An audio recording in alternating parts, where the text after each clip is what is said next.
Thank गुरु गोविंद दो खड़े काको लागे पाए, बलिहारी गुरु आपने गोविंद यो बताए। गुरु जी हमारे सामने हैं, जिससे प्रेरणा मिली, जिससे मैं इंस्पायर हुआ, और परमात्मा रूपी आत्मा जो भगवान के रूप में आप लोग हमारे सामने बैठे हुए हैं, तो सबसे पहले मैं जरूर चाहूंगा कि गुरु जी को नतमस्तक होकर प्रणाम करूं, जिसकी प्रेरणा से, जिससे हम इंस्पायर होकर के अपने आप को स्वस्थ करके इनके साथ जुड़ करके इनके अभियान में शामिल होते हुए आप लोगों की तरफ, आप लोगों को स्वस्थ करने की तरफ आगे बढ़ चले हैं, और इसका बहुत ही अच्छा परिणाम आ रहा है। और उसके बाद आप सभी लोगों को, सभी साधकों को जो यहाँ पे मौजूद हैं, हमारा बारंबार नमस्कार है आप लोगों को। जैसा कि आज सुबह में आपने देखा, पता नहीं यहाँ बारिश हो रही थी कि नहीं हो रही थी, 3 बजे मेरी नींद खोली तो दिल्ली में बारिश हो रही थी। मैंने सोचा बड़े अच्छे काम के लिए आज हम लोग तैयार हुए हैं, हो सकता है इंद्र भगवान की भी इसमें उपस्थिति दर्ज हुई हो और अपने टाइम पे बारिश बंद हो जाएगी। तो मैंने देखा 4:30 बजे बिल्कुल बारिश बंद थी, और भगवान का भी साथ मिलता है। अगर अच्छे काम के लिए आप निकलते हैं निस्वार्थ भाव से, तो सारी कानायात जो है हमारे साथ हो जाती है, और सब मिलकर के एक अच्छे राह पर चलने की कोशिश करते हैं। आज हम लोग यहाँ पर आए हुए हैं नई भोजन प्रणाली पे डिस्कस करने के लिए। नवीन भोजन प्रणाली, हमें लगता है कि जितने लोग यहाँ पर आए हैं वे बहुत ही भाग्यशाली हैं। उन लोगों से जो यहाँ पे नहीं आ पाए हैं, तो मैं जरूर चाहूंगा आप सब लोग अपना एक हाथ ऊपर करके अपना पीठ थपथपाइए कि बड़े अच्छी जगह हम लोग आए हुए हैं, और आज से हो सकता है कि पूरे शरीर का ट्रांसफॉर्मेशन जिसको बोलते हैं उसके तरफ हम लोग आगे बढ़ेंगे। तो सब लोग अपना पीठ जरूर एक बार थपथपाइए। धन्यवाद, थैंक यू। नवीन भोजन प्रणाली, सबसे पहले जानना जरूरी यह है कि नवीन भोजन प्रणाली है क्या। बेसिकली इसको नवीन क्यों बोलते हैं? नवीन नहीं, ये बहुत ही पुराना है, कई 100 साल पुराना है ये भोजन प्रणाली। बट ये सारी चीजें विकृत हो गई हैं, हमारे यूज में नहीं है, टच में नहीं है, धीरे धीरे करके हम लोग इसको भूल गए हैं। तो इसको दोबारा रिवाइव करने के लिए इसका नाम डालना पड़ा नवीन भोजन प्रणाली। है बहुत पुराना। इसके फाउंडर, नवीन भोजन प्रणाली के फाउंडर बीबी चौहान साहब हैं। इनके बारे में बस इतना बता दूं कि बीबी चौहान साहब गुजरात के अमरेली में रहने वाले हैं, और गुजरात इलेक्ट्रिसिटी बोर्ड में सुपरिटेंडेंट इंजीनियर के पोस्ट पे थे। बहुत सारी बीमारियां थी इनको, बचपन से ही बहुत सारी बीमारियां थी। इतनी बीमारियां थी कि उन्होंने एक बार ये सोच लिया कि हमें जो है सुसाइड भी करना चाहिए। सुसाइड का दिमाग में कब आता है? जब आदमी बहुत परेशान हो जाता है, दवा करते करते परेशान हो जाता है। इन्होंने आयुर्वेद की दवाई करी, एलोपैथ की करी, होम्योपैथ की करी, योगा, प्राणायाम, योगा कराते भी थे पार्क में, योगा पार्क में भी कराते थे, खुद भी करते थे। लेकिन इन्होंने पाया कि बीमारी घटने की जगह बढ़ती चली गई। तब इनके दिमाग में आया कि दूसरा कोई रास्ता नहीं है, सुसाइड ही करना पड़ेगा। बट होता है भगवान किसी के हाथ में जस देता है और उससे कुछ करवाना चाहता है। तो उनके दिमाग में आया कि 84 लाख योनि है, 84 लाख योनि में क्या कारण है कि मानव मात्र ही बीमार पड़ता है। ऐसा उनका ख्याल आया, और इस पे उन्होंने थोड़ा रिसर्च करना शुरू किया, क्योंकि इंजीनियर तो थे। तो उन्होंने ये पाया कि हो सकता है कहीं ना कहीं हमारे जो भोजन पद्धति है उसमें कहीं ना कहीं गड़बड़ है, क्योंकि 84 लाख योनि में मानव को छोड़ करके कोई भी ऐसा प्राणी नहीं है जो दुखी रहता है, या जिसके लिए हॉस्पिटल है, या जो परेशान है, जो चिंता करता है, केवल हमें करते हैं। तो इन्होंने पाया कि हो सकता है कहीं ना कहीं हमारी भोजन प्रणाली दूषित है। इस पर इन्होंने थोड़ा सा अध्ययन करना शुरू किया, और इन्होंने पाया कि जो हम अन्न खाते हैं बेसिकली वो अन्न हमारे लिए नहीं है। बट ये कहना और लोगों के सामने प्रूफ करना कि शुरू से हम दूध, दही, छाछ, पनीर खाते हुए आ रहे हैं, दाल, चावल, सब्जी, रोटी, जो डॉक्टर बोलता है कोई बीमारी हो गई जैसे कहता है सब खाते हुए आ रहे हैं, फिर ऐसा क्या कारण है कि हम बीमार पड़ रहे हैं? तो उन्होंने भोजन पद्धति सुधारा, नेचर से जुड़े, क्योंकि 84 लाख योनि में हमें छोड़ के बाकी सब लोग नेचर के हिसाब से चलते हैं, जो नेचर देता है वही खाते हैं और वो बीमार नहीं पड़ते। इन्होंने भोजन में परिवर्तन करना शुरू किया, फल फ्रूट्स जैसे नेचर ने दिया है वैसे खाना शुरू किया और धीरे धीरे करके बिल्कुल ये निरोग होते चले गए। और कुछ दिन में इनकी सारी बीमारियां, जो भी बीमारी थी A to Z, भाई what ever name you called, कोई भी नाम दे दो, पहले तो इतना नाम भी नहीं होता था, इतने नाम आ गए आज की डेट में, सारी बीमारी ठीक हो गई। फिर इन्होंने जैसे पार्कों में जाके, रिश्तेदारों में, दोस्तों के यहाँ इसको उन्होंने फैलाना शुरू किया, क्योंकि एक सोशल रिस्पॉन्सिबिलिटी हो जाती है कि अगर कोई चीज हमने पाया है और बंदा अगर सोशल है तो कोशिश करता है लोगों को देने के लिए। तो ये चौहान साहब का एक अनुभव था। इन्होंने पाया कि गीता में देखा इन्होंने कि पत्रम पुष्पम फलम तोयम, गीता में एक श्लोक है, पत्रम पुष्पम फलम तोयम। कृष्ण भगवान कहते हैं कि 4 प्रकार के जो भोजन हैं, पत्र पुष्प फल और जल, वो हमारा भोजन है। ये अगर कोई भी साधक हमें सगुण रूप में उपस्थित होकर देता है तो मैं खुद उपस्थित होकर उसको मैं ग्रहण करता हूं। तो इनको लगा हो सकता है कहीं ना कहीं हमारा पत्र पुष्प फल और तोयम ही, पानी जो है हमारा भोजन हो सकता है। फिर रामायण पढ़ी, भगवान राम को 14 साल का वन हुआ, 14 साल उन्होंने वन में क्या खाया? यही सब खाया, पत्रम पुष्पम फलम खाते रहे, वहां कोई दाल चावल रोटी का कोई कंसेप्ट नहीं था। फिर ये आए कि हम वंशज किसके हैं? बंदरों के वंशज हैं। बंदर क्या खाता है, इतना उछल कूद मचाता है, वो भी यही फल वगैरह खाता है। तो इनको ये लग गया कि हमारा भोजन एक्चुअली यही है, दाल चावल सब्जी रोटी नहीं है। इससे उन्होंने अपने आप को चेंज किया और बाकी लोगों को चेंज किया।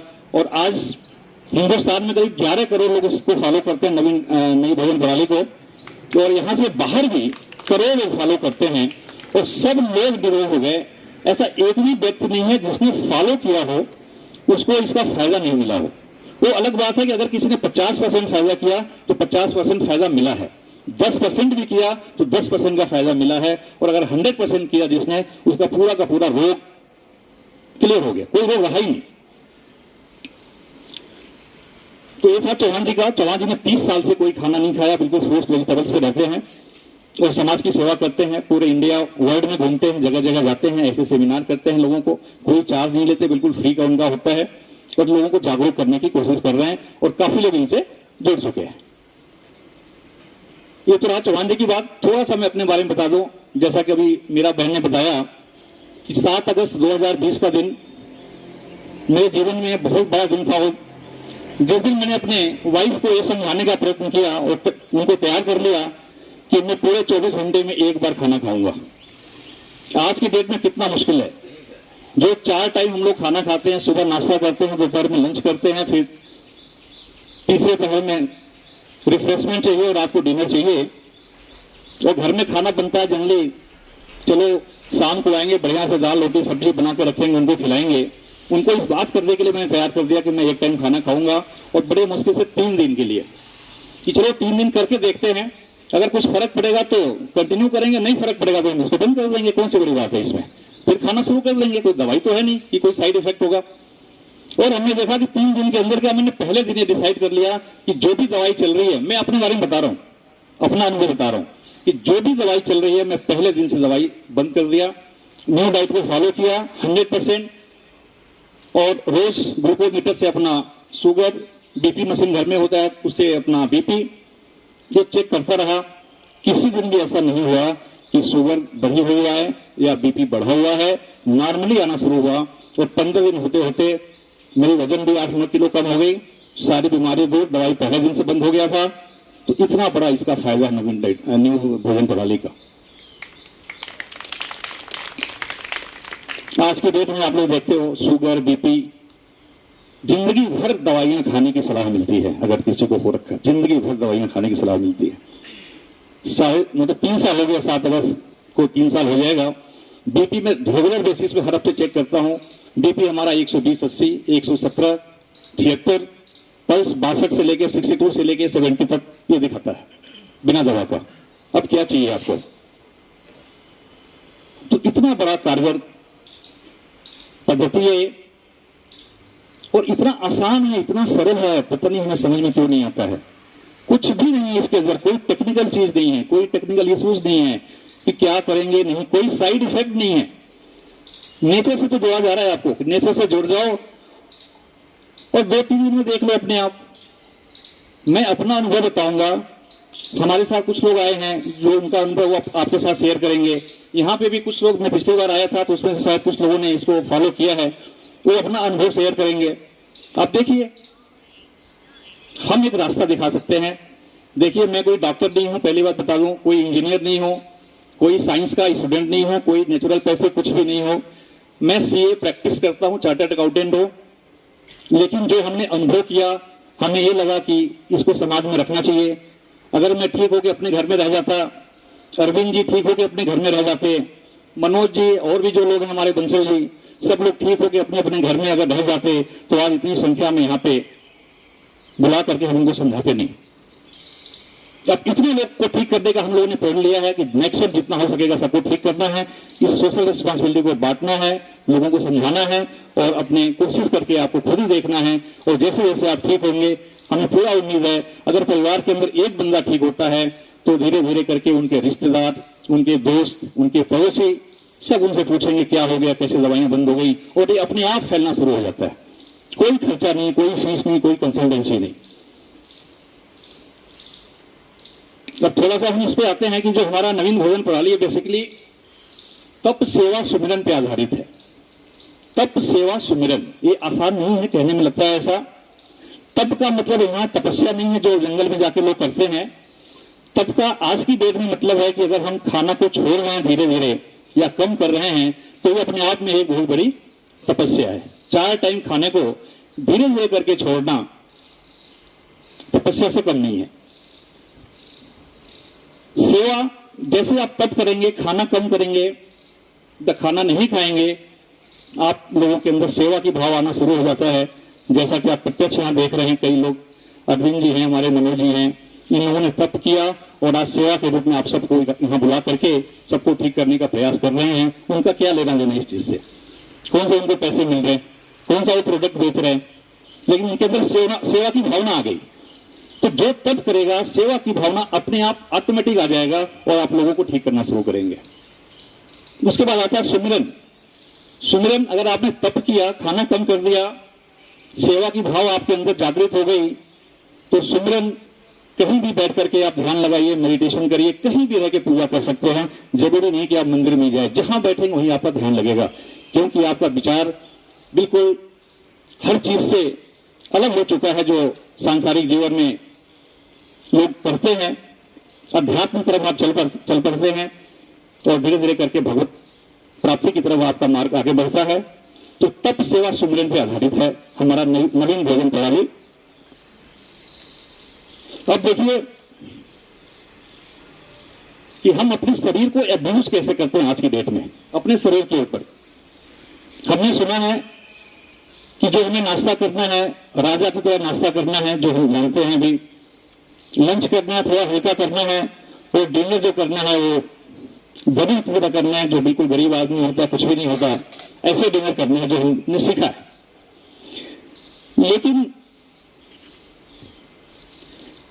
आपको पता है, जो हम फ्रूट्स खाते हैं, अगर फ्रूट्स को पचने में 1 घंटा लगता है, 1 घंटा जैसे आप मुंह में डालेंगे, पेट में जाता है, फिर छोटी आंत में, फिर बड़ी आंत में।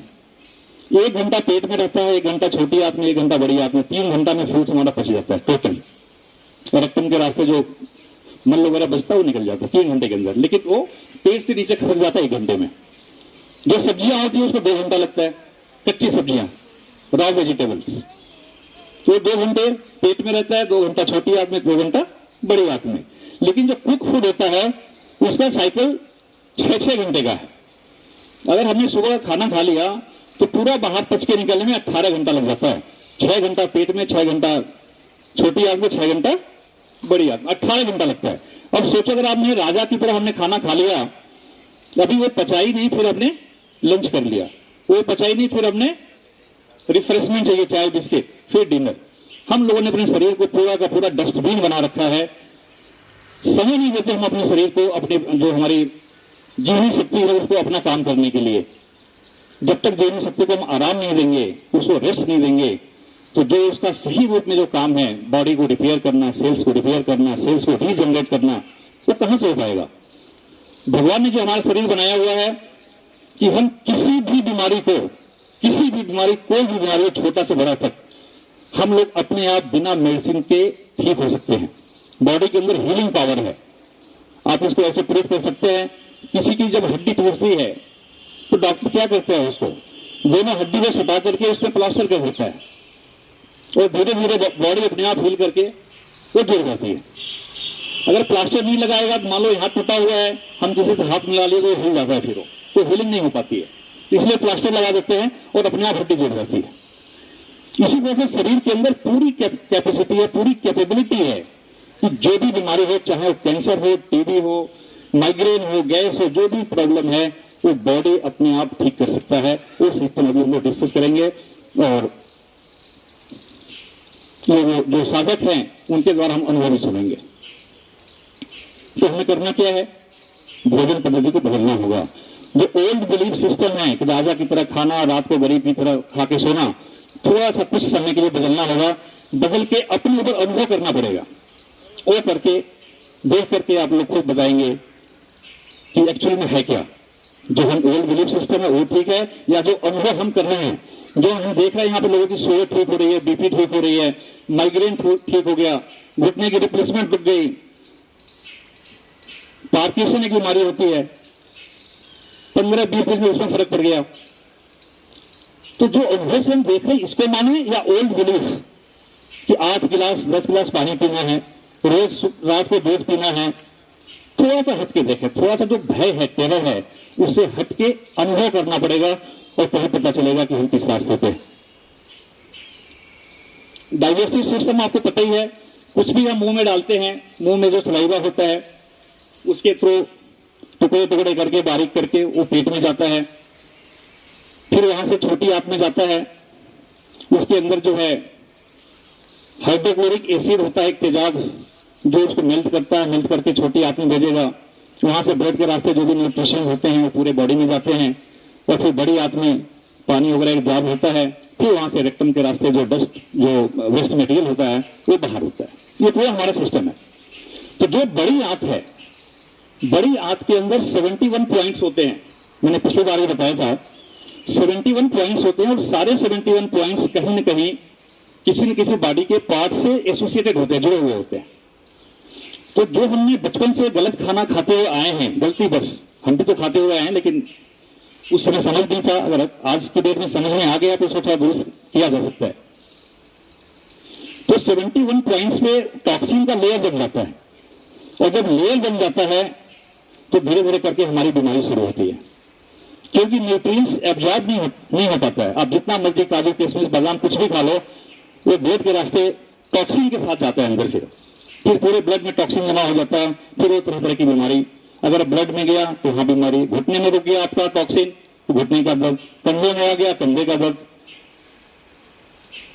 तो इस तरह से पूरा मूव करता रहता है, क्योंकि पूरा प्रॉपर फ्लो नहीं हो पाता और उसके साथ में टॉक्सिन साथ साथ रन करता है। तो हमारा पूरा सिस्टम क्या है कि इस टॉक्सिन को ही क्लियर करना है, क्योंकि जो बीमारी का सोर्स है वो क्या है? बड़ी आंत है। कोई भी बीमारी होती है, अगर हमें पता चल गया कि बीमारी का सोर्स मालूम हो गया, उस सोर्स का हमने अगर ट्रीटमेंट कर लिया तो हमें कोई बीमारी रह नहीं जाएगी। जैसे घरों में सीपेज होता है, तो सीपेज जहां होता है वहां जितनी मर्जी प्लास्टर कर लो, लेकिन अगर ये पता चल जाए कि ये सीपेज किचन से है या बाथरूम से है, जो पाइप में, उस पाइप को अगर आप रिपेयर कर दीजिए तो सीपेज कहीं भी हो अपने आप बंद हो जाएगा। हम लोग क्या करते हैं, हमारे पूरे बॉडी में सीपेज होती है। घुटने में दर्द हुआ तो घुटने का दवाई ले लिया, सर में दर्द हुआ सर की दवाई ले ली। इस तरह से हमारी जहां जहां कुछ प्रॉब्लम होती है हम दवाई लेते चलते हैं। लेकिन अगर ये सोचो कि सारी जो चीजें हो रही कहां से हो रही हैं, उसका सोर्स क्या है, ये पता चल गया कि बड़ी आंत से है। अगर पता चल गया कि सारी बीमारी बड़ी आंत से है और हम बड़ी आंत की सफाई कर लें, स्वच्छ कर लें, तो क्या बीमारी रह जाएगी? मतलब ही नहीं है। ये हमने देखा है, ये हमने अनुभव करा है कि जैसे हमारी आंत साफ होनी शुरू होती है, बीमारी गायब होना शुरू हो जाता है पहले दिन से। तो आंतों की सफाई कैसे करना है, इसके बारे में चौहान साहब ने पूरी स्टडी करी है, वो अभी हम आपके साथ में डिस्कस करेंगे।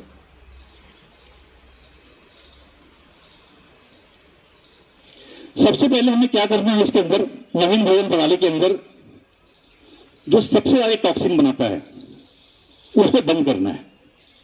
सबसे ज्यादा टॉक्सिन किससे से बनता है, कोई बता सकता है? सबसे ज्यादा टॉक्सिन दूध से बनता है, milk and milk product. Chauhan साहब ने नंबर 1 बोला कि सबसे पहले आप मिल्क एंड मिल्क प्रोडक्ट बिल्कुल बंद कर दीजिए, घर में लाना ही बंद कर दीजिए। इसको बंद करते ही 50% बीमारी आपकी ठीक हो जाएगी। मिल्क एंड मिल्क प्रोडक्ट हमारे लिए नहीं है, तो ये पशुओं के लिए है, उनके बच्चे के लिए है, हमारे लिए नहीं है, हमें नहीं पीना उसको। चलो अब तक हम पीते आए हैं, लेकिन आप एक बार 1 हफ्ते के लिए अगर आप टारगेट बनाएंगे, छोड़ के देखिएगा, आपको पता चल जाएगा कितनी सारी बीमारी अपने आप खाली दूध छोड़ते ही ठीक होना शुरू हो जाता है। तो सबसे पहले काम हमें क्या करना है कि milk and milk product completely बंद करना है। चाहे कोई भी मिठाई हो जिसमें दूध पड़ा हो, किसी भी चीज में दूध पड़ा हो, उसको बिल्कुल बंद करना है, पीना ही नहीं है। ठीक है? Stop consuming milk and milk product. इसके बड़े सारे रीजन हैं, और आजकल आप गूगल में भी देखेंगे तो साइंस भी जो कहती है कफ, बात और पित्त, तीनों बीमारी दूध से होती है, आप पढ़ लीजिएगा, हर जगह लिखा हुआ है। तो जब हमें पता है दूध पीने से कफ, बात, पित्त होती है, फिर क्यों पिए उस चीज को? उस चीज को हमें बंद करना पड़ेगा। उसके बाद हम आते हैं कि जो फास्टिंग के ऊपर थोड़ा चर्चा करेंगे ज्यादा, क्योंकि किसी भी बीमारी को किसी भी लेवल तक हो, कितना भी एडवांस हो, उसको ठीक करने का एक बहुत बड़ा ही अस्त्र है, उसको बोलते हैं उपवास, फास्टिंग, जिसको रोजा बोलते हैं। निर्जला, न खाना न पीना, पानी भी नहीं पीना। 13 से 16 घंटे का निर्जला उपवास चौहान साहब ने रिकमेंड किया है, और इस उपवास से बड़े से बड़ी बीमारी को मैंने ठीक होते देखा है। कैंसर तक की बीमारी ठीक हो गई है, माइग्रेन ठीक हो गया है, पार्किंसन की बीमारी ठीक हो गई है, अल्जाइमर का जो होता है, जो मेमोरी पावर चला जाता है, वो ठीक हुआ है। इतना ताकत है फास्टिंग में, उपवास में। उपवास का मतलब ही होता है उप प्लस वास। उपवास, वास मीन्स निवास करना, उप मीन्स समीप, भगवान के समीप निवास करने को ही उपवास बोलते हैं। चौहान साहब कहते हैं किसी भी बीमारी को दूर करने का एक रामबाण इलाज है, रामबाण जिसको बोलते हैं, ब्रह्मास्त्र। ब्रह्मास्त्र कहां यूज करते हैं? जहां सारे शस्त्र फेल हो जाएं, जहां सारे शस्त्र फेल हो जाए वहां ब्रह्मास्त्र काम आता है।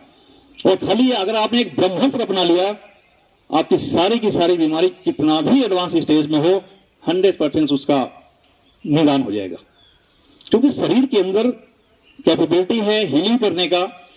जब हमारी जो प्राण शक्ति है उसको आप कुछ भी नहीं देंगे तो वो अपना काम पूरे बॉडी को रिपेयर करने में लगाती है। जो डेड सेल्स हैं उनको खत्म करती है, कैंसरस सेल्स को खत्म करती है, फैट को गलाती है, जो गांठ वगैरह पड़े होते हैं सारे खाना शुरू कर देती है जब उसको खाना नहीं मिलता है, और पूरा का पूरा शरीर आपका निरोग हो जाता है। मैंने देखा है 21-21 दिन, महीने महीने लोगों ने फास्टिंग किया, निराजल रहे और कैंसर जैसे बीमारी को मात दे दिया। एक हिमाचल में हमारा वहां पे एक आश्रम है, एनडीएस का खुला है अभी, वहां पे जो सेवाकार में लगे हुए हैं, एक भी पैसा नहीं लेते, केवल कैंसर के पेशेंट को देखते हैं। दिव्याशीष आश्रम है, सुंदर नगर है मनाली के पास में। उनको गले का कैंसर हो गया था, तो उन्होंने चौहान साहब को फोन किया कि 4th स्टेज कैंसर था उनको। आप यूट्यूब पे देखिएगा, हम तुमसे बात करते रहते हैं। चौहान जी को फोन किया, सर मैं कैंसर हो गया और वो 4th स्टेज पे है। चौहान साहब ने एक ही क्वेश्चन पूछा उनसे कि ये बताओ, कैंसर से मरना चाहते हो या भूखे मरना चाहते हो, क्या अच्छा लगेगा तुम्हें? तो बोला जी कैंसर से मरना पसंद नहीं करेंगे, भले भूखे मर जाए। उन्होंने फिर भूखे मरना शुरू कर दो। उन्होंने 21 दिन तक बिल्कुल खाना छोड़ दिया, दिन में 4-5-6 बार एनिमा लेते रहे, न खाना न पीना। 21 दिन बाद चौहान जी का फोन आया कि बच गए या मर गए, ऐसे ही उन्होंने बोला सीधे। बोला नहीं जी बिल्कुल फिट हो गया अब तो। उन्होंने अपना पूरा केयर करके, पूरा 3 महीना लगा कंप्लीट केयर होने में।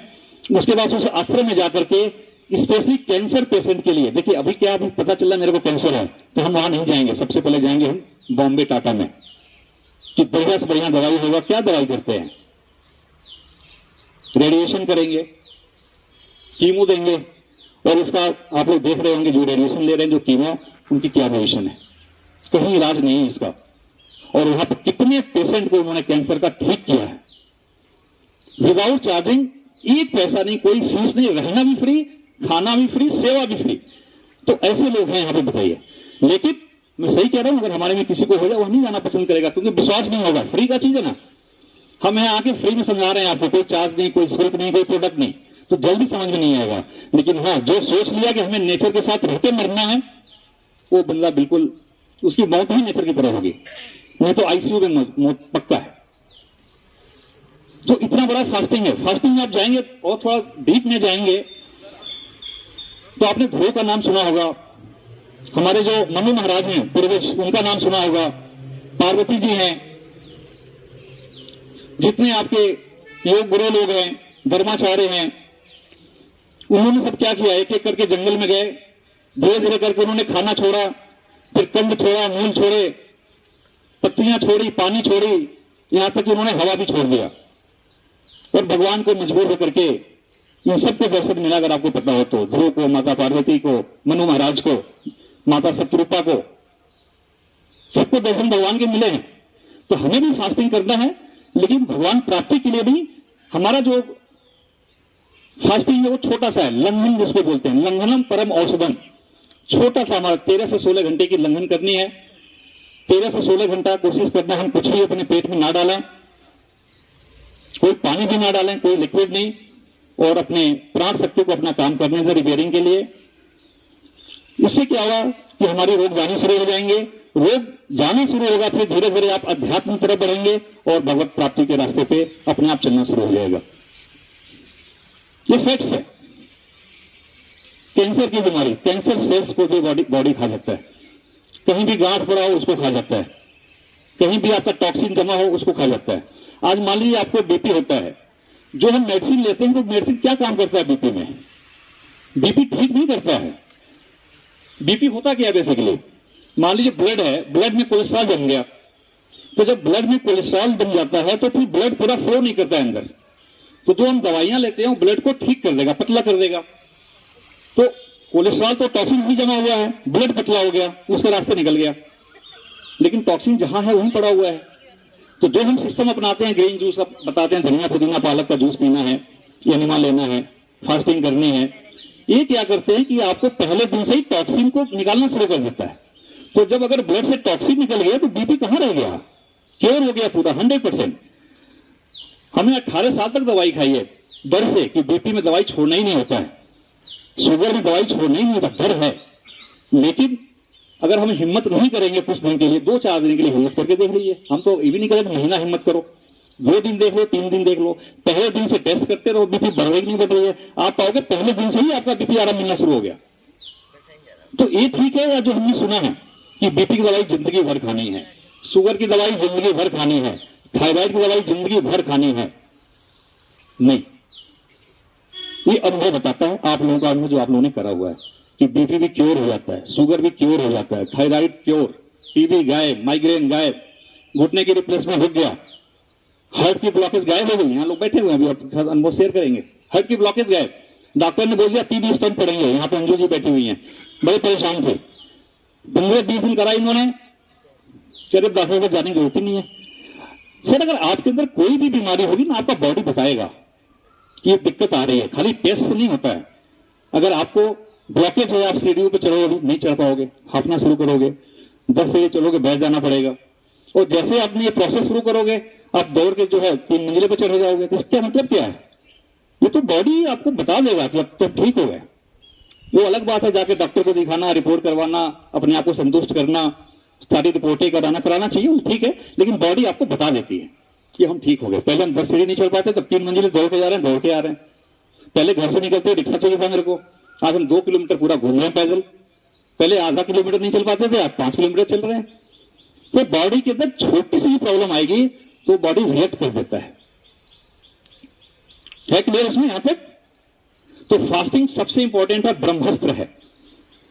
अगर आपने 13 से 16 घंटे का फास्टिंग कर लिया, 13 से 16 घंटा फास्टिंग कैसे करना है, जो रात में आप लास्ट बाइट लेंगे, जैसे 8 बजे आपने रात को जो भी खाना खाया, उस 8 बजे से अगर 9 बजे खाया तो 9 बजे से मॉर्निंग में 16 घंटा जोड़ लीजिए। 8 बजे खाया तो सुबह मॉर्निंग में 12 बजे, 12 बजे तक हमें न खाना है न पीना है, कुछ नहीं पेट में डालना है, बिल्कुल खाली रहना है,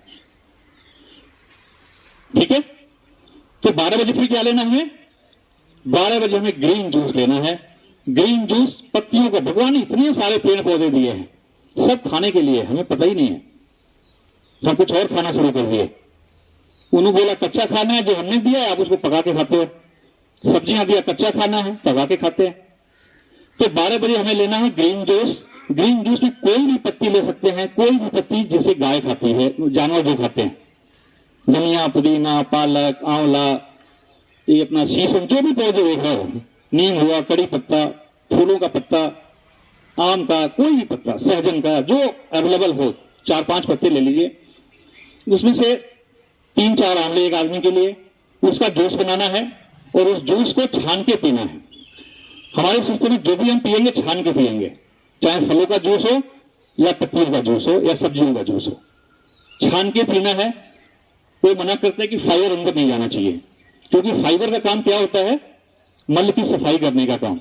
लेकिन हम मल की सफाई दूसरे तरीके से कर रहे हैं और नया मल जमेगा नहीं। जब हम फ्रूट्स वेजिटेबल्स पे आ जाएंगे तो फाइबर की जरूरत नहीं है, क्योंकि कोलोन के अंदर भी छोटे छोटे रोए होते हैं, वहां भी जाके फाइबर फंस जाता है। तो चौहान साहब का अनुभव है कि हमें फाइबर भी नहीं लेना है, धनिया, पुदीना, पालक या कोई भी जो पत्तियां हैं उसका जूस लेना है, जितनी मर्जी, 1 गिलास 2 गिलास, उसमें कोई रेस्ट्रिक्शन नहीं है। और मात्रा आप ले सकते हैं, एक आदमी के लिए 100 ग्राम पालक के पत्ते, 50 ग्राम धनिया के पत्ते, उसके आधा 25 ग्राम के आसपास पुदीना, 4-5 आंवले, इसका जूस बनाना है, उसको पीना है। स्वाद के हिसाब से आप इसमें कुछ भी डाल सकते हैं, चाट मसाला, सेंधा नमक, जीरा पाउडर, किसी को मीठा पसंद है तो गुड़ डाल सकता है, मधु डाल सकता है, स्वाद के हिसाब से बनाइए और जितना मर्जी आप पी सकते हैं इसको। फास्टिंग के बाद हो गया ग्रीन जूस। 12 बजे जब हमने फास्ट को तोड़ा ग्रीन जूस से, उसके बाद चौहान साहब का कहना है कि जो अब तक हमने, जैसे मान ली हमारी उम्र 50 साल की हो गई, तो अब तक जो हमने टॉक्सिन जमा किया पेट के अंदर, जो बड़ी आंत है, बड़ी आंत करीब 6.5-7 फीट लंबी होती है और कम से कम 8 से 10 किलो कचरा उसके अंदर है सबके, अब तक जम चुका है, लेयर जम चुका है उसके अंदर। उसकी सफाई करने का उन्होंने क्रिया बताई, संजीवनी क्रिया। संजीवनी, जिसको पहले बस्ती किया कहा करते थे, एनिमा, लेडीज को पता होगा, प्रेगनेंसी में जनरली एनिमा लोग देते हैं। एनिमा करना बहुत जरूरी है। चौहान साहब का यह कहना है कि कम से कम 3 महीना कंटिन्यूअस 3 बार, सुबह दोपहर शाम। सुबह मॉर्निंग में जैसे सुबह आप उठते हो, नॉर्मल कॉल आती है तो नॉर्मल कॉल आने के बाद ले लीजिए, नहीं आती तो डायरेक्ट एनिमा लेना है। फिर दोपहर में जब आप ग्रीन जूस लेते हैं, ग्रीन जूस लेने के आधा 1 घंटे के अंदर दोबारा, और शाम को फिर रात में सोने से पहले एक बार। पॉट 1.5 लीटर का होता है। अरविंद जी जरा पॉट लेके आइए ना, कोई पड़ा हो तो। 1.5 लीटर का पॉट आता है, मैं बताता हूं कैसे इसको एनिमा देना होता है। इसका नाम उन्होंने संजीवनी इंस्ट्रूमेंट दे रखा है। संजीवनी का मतलब होता है कि जो मुर्दे को जिंदा कर दे। लक्ष्मण जी को संजीवनी बूटी दिया गया था, तो उन्होंने इसी का नाम रखा है संजीवनी क्रिया, क्योंकि जैसे ही पहले दिन से आप करोगे, टॉक्सिन जैसे बाहर आना शुरू होगा, आपका एनर्जी लेवल बढ़ना शुरू हो जाएगा, आपकी कैपेसिटी, आपका बीमारी गायब होना शुरू हो जाएगा, हल्कापन महसूस होगा, रात को अच्छी नींद आएगी, सारी मतलब आपको हल्कापन शुरू हो जाएगा। तो खुली से रहेगा, खुली से। ये 1.5 लीटर का पॉट होता है, इसमें 1.5 लीटर पानी भर लेना है। देखो, इसमें एक पाइप होता है, इसमें अगर देख रहा हो, जहां भी आपका बाथरूम के अंदर 3 फीट ऊपर के आसपास, 2.5-3 फीट ऊपर जो है, इसको टांग लेना है। इसमें पीछे एक छेद होता है बैक साइड में, तो कील लगा करके पीछे बाथरूम में यहां ऐसे लगा लेंगे। ये पाइप है, एक कॉक है, यहां से खोलने बंद करने का है, ये खोलने बंद करने का है। पानी भर लेंगे, इसमें 1.5 लीटर पानी आएगा और फिर इसमें से एयर निकाल देना है। इसको जैसे खोल देंगे तो पानी आना शुरू हो जाएगा। इसको कैथेटर बोलते हैं, आगे वाला जो हिस्सा है। कैथेटर का काम है, जैसे हम ब्रश करते हैं ना मंजन दांतों के लिए, तो ब्रश सबके लिए अलग अलग चाहिए। तो एक इंस्ट्रूमेंट से घर के पूरे मेंबर कर सकते हैं अगर एक कैथेटर अलग अलग है तो। कैथेटर अलग रखिए, एक इंस्ट्रूमेंट से सब लोग कर सकते हैं जो भी करना चाहे। तो इसको खोलेंगे तो एयर निकल जाएगा। फिर इसको जो है हल्का सा कोई लुब्रिकेंट ऑयल वगैरह लगा करके, ये है कैथेटर, ये सबके लिए अलग लगाता है। ये अवेलेबल है मार्केट में, कहीं से भी ले सकते हैं। ये इसमें लगाने हैं और लगा करके पाइप को खोल देना है, रेक्टम में इंसर्ट करना है 2.5-3 इंच के आसपास में, यहां तक कर सकते हैं। आगे इसमें 2 पॉइंट्स बने होते हैं जिसके रास्ते जो है बड़ी आंत में पानी जाना शुरू हो जाता है। और जैसे आप करेंगे थोड़ा सा ही पानी जाएगा इसमें से, तो काफी जोर से प्रेशर आएगी, आपको बहुत जोर से प्रेशर आएगी, कितना भी आपको सीरियस कंस्टिपेशन हो। जैसे आप पानी अंदर जाएगा आपको प्रेशर आएगा। फिर इसको बंद करना है, टॉप को बंद करके प्रेशर रिलीज करना है, सफाई करनी है, फिर दोबारा लगाना है। इसको रिपीट तब तक करना है जब तक पूरी पानी खत्म नहीं हो जाए। और ये कम से कम 3 से 4 बार में, जब शुरू करेंगे पहली बार तो 3 से 4 बार में पूरी पानी खत्म होती है। और 10 से 15 मिनट लगेगा स्टार्टिंग में। तो इसको 3 बार हमें करना है, सुबह दोपहर शाम, मॉर्निंग में आफ्टर नेचुरल कॉल या उसके पहले जब नहीं होता है तो, जूस के बाद और रात में सोने से पहले। इसका खाने से कोई लेना देना नहीं है, कभी भी कर सकते हैं। क्लियर है एनिमा का?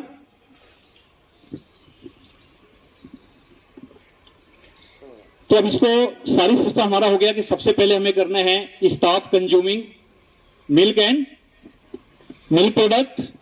Number 2 fasting.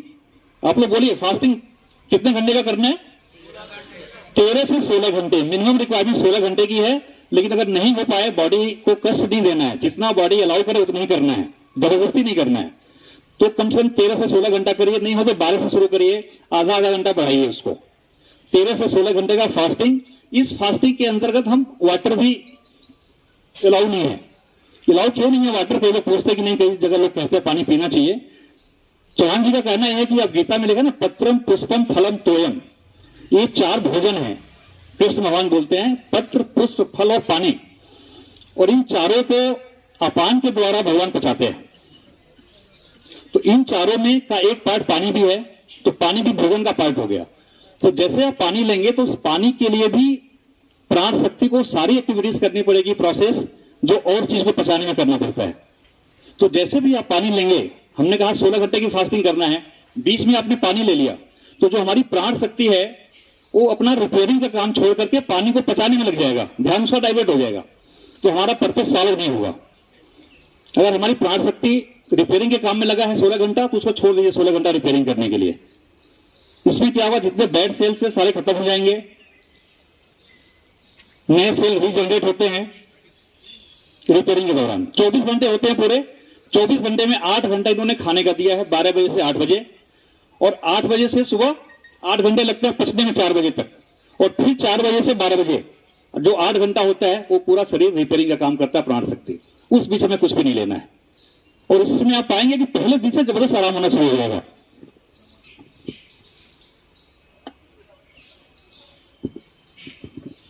पूरे दिन हो गया, आपने जैसे ले लिया ग्रीन जूस ले लिया, उसके बाद 1 घंटे के बाद जब भी आपको लेना हो, आपको फल लेना है सबसे पहले, फ्रूट्स, फिर कच्चा सब्जी, और जो नॉर्मल है, जिसको कोई ऐसी बीमारी नहीं है, वो रात को एक टाइम खाना ले सकते हैं 70-30 के रेशियो में।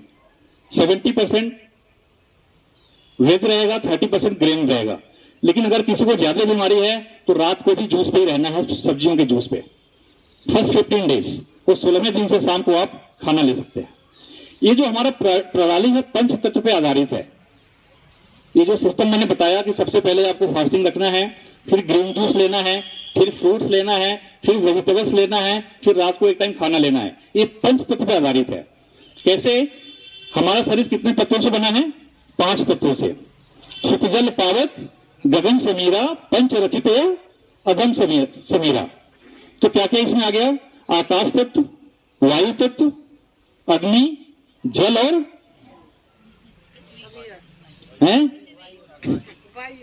वायु, 5 तत्व हो गए। अगर हमें पता चल गया कि हमारा शरीर 5 तत्व से बना है, वायुमंडल में कितने तत्व हैं? वायुमंडल के बाहर वहां भी 5 हैं, पृथ्वी, आकाश, वायु, जल, अग्नि, ये 5 तत्व बाहर भी हैं। इसीलिए हम कहते हैं कि जो हमारा शरीर है, आत्मा परमात्मा का एक रूप है। बाहर परमात्मा हो गया ब्रॉड में, अंदर हमारी आत्मा, इसलिए हम कहते हैं भगवान के बंदे हैं, भगवान के रूप हमारे अंदर। तो अगर हमें पता चल गया कि 5 तत्वों से हमारा शरीर बना है और उन 5 तत्वों को हमने पोषण दे दिया उनको, जिसको जो चाहिए, तो कोई बीमारी रह सकती है क्या? जो हमारा शरीर बना है, पहला तत्व क्या है? आकाश। हम बोलते हैं कि 16 घंटा, 13 से 16 घंटा आपको शरीर के अंदर कुछ भी नहीं डालना है, बिल्कुल खाली रहना है। इससे हमारी आकाश तत्व की पूर्ति हो जाती है। आकाश तत्व की पूर्ति हो जाती है, आकाश को आकाश तत्व मिल जाता है। फिर हम कहते हैं कि आपको 16 घंटे बाद ग्रीन जूस लेना है। ग्रीन जूस में क्या हुआ? पत्तों का जूस। पत्ता कौन सा तत्व है? हल्का है बिल्कुल, वायु तत्व बोलते हैं इसको। तो पत्तों का जूस लेने से वायु तत्व की पूर्ति हमारे शरीर के अंदर हो जाती है। फिर हम कहते हैं कि फ्रूट्स लेना है, क्रम यही रहेगा, ये नहीं कि फ्रूट्स क्रम वेजिटेबल्स लेना है, क्रम यही रहेगा। फिर कहते हैं फ्रूट्स लेना है, फ्रूट्स का जूस लेना है। कौन से फ्रूट्स? जो सीजनल है, वर्जिनल है, रीजनल है, अपने रीजन का है। ऐसा नहीं अगर एप्पल का सीजन नहीं है तो हम एप्पल खाएं, जो सीजन का है, चाहे जो भी फल हो। आम हो, आम का सीजन हो तो आम खाइए, लीची का सीजन हो लीची खाइए, गन्ना मिले तो गन्ने का जूस लेना है, अंगूर मिले तो अंगूर खाना है। किसी भी बीमारी में ऐसा नहीं कि हमें शुगर है तो हम आम नहीं खाएंगे, आप खा के देखिएगा। हमने देखा लोगों को ग्रेप्स खा करके शुगर ठीक होते हुए, मैंगो खा के पूरा दिन शुगर ठीक होते हुए, और गन्ने का जूस पी के शुगर ठीक होते हुए। इसी में कुछ लोग बैठे हैं, अपने अनुभव बताएंगे। तो हमें वो सारे सीजनल फ्रूट्स खाने, भरपेट खाने हैं, ये नहीं आम हमें आधा खाना है। मेरे को याद है हमें एक टुक्का मिलता, मतलब एक कतरी आम मिलती थी जब मेरे को शुगर था। लेकिन जब से इस डाइट में मैं आया, और वाइफ भी हमें 1.5 किलो 2 किलो 4-5 आम पकड़ा देती, खाते रहिए, क्योंकि कॉन्फिडेंट हो गया कि डरता ही नहीं लेने के बाद में। ये तो डर था हमारे अंदर, जब डरते थे कि जैसे हम खाएंगे आम मेरी शुगर बढ़ जाएगी, बट ऐसा नहीं हुआ। खाने से ठीक हो गया, अंगूर खाने से ठीक हो गया। वही चीज तो मैं आपसे शेयर में कर रहा हूं, मैं अपना अनुभव बता रहा हूं आपको। तो जो आप लोगों को डिसइंपैक्ट है वो बताएंगे आपके साथ में कि अंगूर खाने के बाद शुगर बढ़ा के नहीं बढ़ा, वाटरमेलन खाने के बाद शुगर बढ़ा के नहीं बढ़ा। ठीक है, तो वायु तत्व हो गया। और फ्रूट्स जब लेंगे तो ये फ्रूट्स जो होता है ये अग्नि तत्व होता है, अग्नि तत्व की पूर्ति होती है इससे। तो फ्रूट्स ले लिया तो उसे अग्नि तत्व मिल गया। उसके बाद मैं कहता हूं कि आपको वेजिटेबल्स लेना है, कच्चा वेजिटेबल्स। 100% मालूम है आपको, 90% से ऊपर पानी होता है। जल तत्व वहां की पूर्ति हो गई। और रात को आराम से खाना खाना है 70-30 के रेशियो में, इससे पृथ्वी तत्व की पूर्ति हो जाती है। तो 5 तत्व से मेरा शरीर बना है, 5 तत्व एटमॉस्फेयर में है।